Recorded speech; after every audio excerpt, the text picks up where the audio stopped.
my friend, it's not Sloan here. So I have a bunch of things today that are just sort of random, including just sort of showing you as I'm kind of working on a couple of things. Like hopefully I'll work on them and then show you the results here. This sort of like, not fast action, but just stop time and I'll work on them and then I'll come back on. Something along those lines. But before that, things today that are celebrations or things to know about or things to remember. It is Seatbelt Day and Nurses Day. Now I think that's quite telling they are on the same day, because if you don't wear your seatbelt, you're going to be visiting a nurse. So I just thought that was kind of funny. So if you have a quilt that is about nurses, nursing fabric, nursing images, it'd be awesome to see those. I mean, it's not the norm kind of design, but I think that you probably in our group, there's probably some of you out there with quilts that have nursing themes in it. And then a shout out, of course, to all of our fabulous nurses who are quilters. There are so many nurses quilt. It is such a cool thing. Whenever I was on the road teaching, it was really fun to chat with nurses in the groups. So, and handy if somebody like nicked their finger. I also am going to do a Q&A at the end here. There's some really fun questions on this one, so I will do that. Okay, now let's take, wait, I got a really sweet card from the Fat Quarter Shop thanking me for participating in the Make-A-Wish this year, 2023. There's some of the Make-A-Wish children that received gifts from the organization, and all of the Fat Quarter's efforts, their whole fundraiser for 2023 for Make-A-Wish raised $113,000. Wow, you are rock stars, all of you. So super nice. And then Amy sent me this sweet card, and here's a sweet card, and she picked it up at the Virginia Quilt Museum when she was there for the Harrisonburg Day. Isn't that cool? I love it. And a cute sticker, you rock. Yes, of course. Thank you. And then a lovely Starbucks card, which I am going to put to use right away. Thank you. Mwah. Let's take a little spin around what's going on, what I have lined up to do. That's what we're going to take a look at. So let's look around. First of all, the chicken salad quilt. I have the top border done, and I have the left side that much sewn, and here on the table is the rest of it. That's the top up there and all the way down. So now I have to tell on myself, because when we were doing the chat the other morning, I was talking about getting these cut and working on them, and how it was just taking so long to cut them. And Kendall says, "Oh, I just followed the pattern for this for the layout." And I'm like, okay, well, I thought I was following the pattern for the layout, but apparently he had some secret. So let me just look at the layout. So we have the free layout that came with this project. You know, the blocks you use from, either whatever blocks you're doing. But anyways, here's the pattern. And basically I've been using this diagram. I don't even know why, because mostly I'm not using this diagram. I'm going to the digital picture, which is, and I've been looking at each of the blocks and the fabrics that go around it, looking at the digital picture, because I wanted to just follow that formula. I didn't want to have to think about it. Well, apparently I forgot that in the pattern, which is, here's the first page of the pattern, but in the pattern it is laid out by, let me find the page. It's laid out by the fabrics. So here are the fabrics for each fabric that is in this collection, and tells you how many squares, how many rectangles to do for both the pieces around the block and then the border, which I totally forgot. Totally forgot that was there. Now, would I have used it? Maybe not. Maybe not, because I'm not a person who likes to cut everything in advance. And some of these are directional. Like if it's a rectangle, it could be a vertical or horizontal rectangle. And so I want to cut the fabrics how I like it best for directional fabrics. Squares, no problem. I could have cut all the squares. But I don't tend to like to do that much cutting. This has been a 12-week project.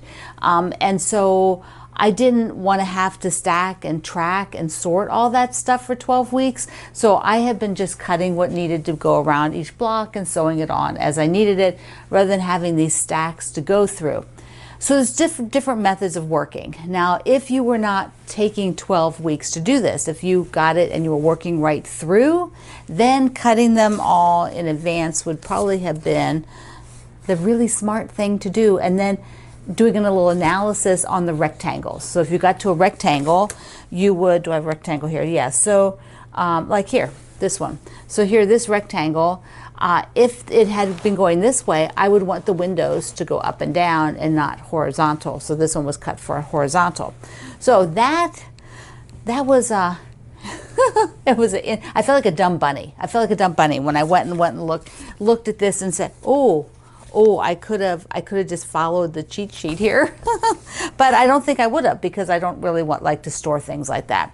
All right, so what else? I have got the fat quarter 4 patches. I just have one. This is all I have left of the fat quarters, so I have to go cut more of those. So that's another thing here on my agenda with this sort of swoop through of what's going on. Okay, I've got the Oh My Stars, which I have not done anything yet. I need to make all the star block sections. I'm going to make all those first. I'm going to approach it that way this time. I have the Quilted Witch, the Quilted Witch. Okay, so I need to cut the next. Try to say that. The witch and witch. They're spelled different too. I need to cut the fabrics for this Thursday and sew those blocks so that I have them to work on. So I need to do that. There is binding for this Christmas guy. So I have to get that. This is in the way. This is in the way. Let me move this. And the feet are locked. Hold on. Okay. There we go. Let me move that out of the way. So I've got this guy and I've got the binding. And so that has to go on. And then the other thing is putting the border on the barn star. So even though we won't look at this until right at the end of the month, if I get the border on, we're looking at it then and calling it done, because then it'll go to the long armor. So I have to get the border on it and the backing made. And it'll end up being like almost 90 by like 102 finished. So probably about 90 by 102. Yeah, I think that's pretty much what it'll end up. So this is the deal. These things need to get done. Yeah. So first of all, is just do this little section down here. Yeah, just do this little section and then sew that to the side of the quilt. And then I'm going to go and cut the rest of the chicken salad border squares and rectangles. And yeah, I think I'm going to focus on that first. Okay, so what else do we have? So before I dive into that, let's do a little quilt parade, a little quilt block parade. For Block Wednesday, your Block 8, the Thanksgiving block. Let's see yours because they are fabulous. Anne shares her very autumn colors. Love that chocolate brown with the leaves. Here is an Annette's. I used to have a fabric that was similar to that red like fruit. I think those might be pomegranates. Mine had apples, but it looks really similar. I had to look twice to be sure it wasn't the same thing. Carol's is on pink. That's a hot pink. Love that pink. And the dark gray. Those fabrics are very cool. They look sort of like linen. Carol has a gorgeous, like a crackle, golden crackle with that very soft pink and then gingham. Connie's popping that orange in the middle. I love the effect of that. Super cool. Debbie's is so neat. I love that swirly blue fabric. Very, very cool. And then we have another Deborah with, I think that's navy. Navy and yellow. So classic. Very gorgeous. Jeannie's got mushrooms. You know, if I found one with mushrooms, I'm going to have to show it. Love that so much. Here's our ambassador, Melissa, and I just love how she did two different colorways, blue and the burgundy, and she's doing an Americana theme. I remember that. I think I remember right, Melissa. Myra's, oh, look at these gorgeous grays, and then her background is that black with the little tiny roses. Just so pretty. This is the first of two Patricias. Patricia 1 has turquoise. Love that background too with those great big bursts. So cool. And here's the second Patricia block. And burgundy, purpley burgundy kind of batiks with yellow. So effective with the yellow. Now we've got one from Ruth. Again, very autumn, very fall. So gorgeous, those fabrics. Sandy went with blue fabrics with the stars. Oh, I love it. Love it so much. Sarah, there's some more awesome fall fabrics. That leaf fabric is just so cool. It looks really, really great. We've got just a couple more here. We have one from Sheila with I love the purple and those great big florals. And then do you see the butterfly? We've got a little applique butterfly on there. It looks amazing. And then Susan's with the leaves. Look at the leaves in her background. Now, she also showed us all her blocks together, so I'm going to close out with that so you can see how effective those leaves are in the background. Look how cool they are. Thank you, everybody. This has been awesome. So first of all, to get all the borders on here, so that's what I'm going to do, and finish it up, and then I'll show it to you. For the other side border and the bottom border, what I'm doing is just going through by piece and figuring out what I need. Squares and rectangles. How many squares, how many rectangles to complete both the other side border and the bottom border. And then that way I'll have all of these cuts, since I'm right now just going to go right into sewing all those to get it done. And in a blink of the eye, well, no, not really. It took a little bit more than that, but here is the top. Whoops. Here's the top. So let's go outside. I'll hang it up on the clothesline and we'll take a look out there. Here is my chicken salad, or chickenless chicken salad. Just one chicken in mind. So it turned out so cute. Got a little breeze going on. You can still see I've got golden leaves out back. So looking good, looking good. Gonna cut the binding and the backing. So I also have just a few threads decorating me from this top. Oh my goodness. Now I also have backing, which is from the same cookbook fabric line. So I bought that at the same time I got all the fabric. So I just need to cut it to size. And I went ahead and cut and made binding, scrappy binding. I alternated reds, aqua, and pink. So red, aqua, and pink from the fabrics used in it. And so I have to, press it under the one edge, but I have all the binding. So I am pretty much set. I'll just get that backing cut. Whew, okay. So that's ready to go to the spa, which is a long armor if you are unfamiliar with the spa. So let's take a look at something else. Well, let's get cozy and get your favorite drink, and we are going to do a little bit of fun Q&A. So I've accumulated, at least I think most of them are fun. So this was from Kate. They're all left at YouTube. This is from Kate. Have I always worn red glasses? And do you have another favorite, I guess you mean favorite color of glasses? Okay, I've only worn red glasses since 2020. In 2020, I ordered a pair of red glasses. Prior to that, they were brown or metal rim.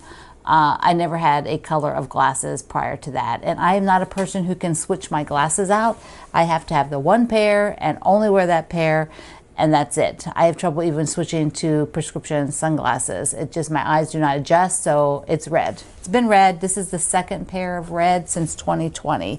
Since when I fell and broke my wrists, I kind of banged them up a little bit, so I had to get a second pair. All right. Ginny asks, you've talked about gardening, and she wonders, do I do just flowers or do I also have vegetables? Only flowers. and I have a very limited amount of space that I garden in. I have a pretty big yard. I do not garden in all of that yard because that would be a lot of time and maintenance. So I just have some small areas that I do, and that's enough for me. I have in the past grown some vegetables, but it just wasn't worth it to me, so I don't do them. Okay, Georgia asks, I used to travel and teach. Is there a state that I have not been in? Of course, yes, there are states I have not just one, several. I have not been to Alaska. I have not been to Hawaii. I have not been to North Dakota. And I do not think, Greg and I tried to track this once. We don't think I've been to Oklahoma. I may have gone just like in travel, just across a corner of it once, but we're not even sure about that. So those are the 4 states that I have not been in, and I have been in every other state of our beautiful United States. This is from user DR1. Good morning from Vancouver. I mentioned that I have other hobbies besides sewing. And she says, what would they be? Oh, here's her name. Her name is Renee. Hi, Renee. So what are the hobbies? I like I just said before, I like to garden. And I'm more of a spring gardener, and then low maintenance summer, and then low maintenance fall. That's the way I do gardening. I also, as you've seen, do some cross stitch. I have crocheted off and on, but I'm not doing a lot of crochet right now, but I would not be surprised if someday I'd go back to doing a bit of crochet. I also like to play video games. I play Animal Crossing, both the big game and the Pocket Camp version game, which is on your phone. It's an app on your phone. They're both the same Nintendo games, but the Pocket Camp is only 6 years old. They're just having their 6th anniversary, and I've only been playing these games for a year, so they're fairly new for me. And then Greg and I like to travel for pleasure. We did almost 20 years of traveling for work, and someday we would like to travel more for pleasure now, but we haven't done that yet, but we will. Let's see. This is from Holly. She has 2 questions. Is there a style of quilting that you have not done that I would like to do? So that's the first one, a style of quilting that I would like to do. Basically, I've tried everything, pretty much everything. I have not done a lot with the embroidery function, so the machines like the Solaris, my Solaris Vision, are great embroidery machines, but there's a learning curve there and a commitment to do it a little bit more than just try it once or twice, which is what I've done. I've done a few things, but it's just not where my focus is to put embroidery on stuff. And so, although I would like to play around with it a little bit more, but it's not a priority for me at all. So other than that, everything that's out there in quilting that I am interested in, I have tried. And so I've been quilting a very long time, and so I don't have anything else right now that I'd like to try, or I don't really have anything I'd like to try. This is just sort of like I own the machine, so I could do it. Her other thing is, if I was stuck on a desert island where I do have power, what fabric would you want with you? And she's assuming I have all my notions and I have my machine. What fabric do I want with me? Whatever the newest thing is, whatever the newest one is of mine, of course. That would be it. My newest Benartex fabric, which if I was going to this desert island today, that would be drawing room. I would take that along and sew with it. Okay, let's see if we get in 2 more here. Another one that's vacation oriented from VQ6. You could put your names, folks. You could use your real names, then we know who you are. VQ6. What is the favorite vacation that I've taken? I have been very lucky to have taken a lot of very wonderful trips in my lifetime. From the time I was a kid living in Europe, where we went to all kinds of beautiful places, to as an adult traveling with Greg, to travel. It's hard to say because they all have interesting things. I would say the trips that were probably top of the list are the ones that were the bigger trips. You know, that sort of makes sense, doesn't it? That when we went to Ireland and we went to China, and when I was a kid, when we went to Israel, when I went to Paris, when I went to Switzerland to ski. You know, it's just those kind of bigger trips. I was actually talking to my brother recently because he and his wife were going to Amsterdam, and we were talking about the art museums there. And when I was in high school, we did trips outside of Belgium. We would go to Antwerp or Amsterdam and things like that, The Hague, and do trips. And so we went to the art museums. And I remember going to the Van Gogh Museum as a teenager when, you know, the museum was not real restricted. And so you could get really right up close to the Van Gogh paintings, and it was just fabulous. I've always remembered that. You know, so I have a lot. I have a lot of trips. And of course, I've done a lot of cruises. I taught on them and did them for fun. And those were always sort of high on my list. They were very, very fun events. Okay, so I think that that is a good number of them for today. And I hope you enjoyed just getting a little peek around. You know, they're just kind of short segments of kind of the status of the things that I'm working on. But I just thought I'd share and do something a little bit fun, maybe a little bit different. So I love you. Mwah. Thank you for being here in the Sloan Zone. I will see you online.